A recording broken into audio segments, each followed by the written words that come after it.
میرے نبی پاک صلی اللہ علیہ وسلم نے فرمایا آخری زمانے میں 3-4 قسم کے لوگ جمرہ کریں گے۔ حضور کون سے؟ فرمایا ایک فخر کرنے کے لیے کریں گے، ایک دکھلاوے کے لیے کریں گے، ایک فرمایا تجارت کے لیے کریں گے، آج بھی کار آتا ہوں اور ذرا ریٹ بھی دیکھ آتا ہوں آج کل کیا ہے، اور ایک فرمایا وہ ہوں گے جو بھیک مانگنے کے لیے کریں گے کہ میں جاتا ہوں اور وہاں کچھ اکٹھا کروں گا۔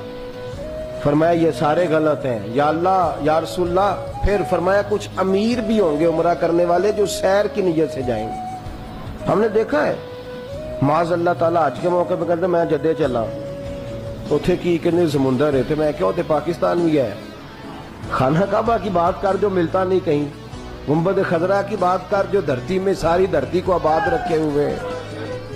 تو لوگ اس کے مقصد کو، میرے حبیب نے فرمایا کچھ لوگ ہوں گے جو خالص اللہ کی رضا کے لیے جائیں گے۔ حضور وہ کون ہے؟ فرمایا وفد اللہ، وہ تو اللہ کی جماعت ہے، وہ اللہ کی، وہ رب کا گروہ ہے۔ تو حضور انہیں کیا ملے گا؟ فرمایا وہ دعا کریں گے تو اللہ ان کی قبول فرمائے گا۔ اللہ نے انہیں بلایا ہے، وہ اللہ کے مہمان ہیں، جو دعا مانگیں گے رب ان کی قبول فرمائے گا۔ لیکن شرط کیا ہے؟ للہ، کس کے لیے جائیں؟ کس کے لیے؟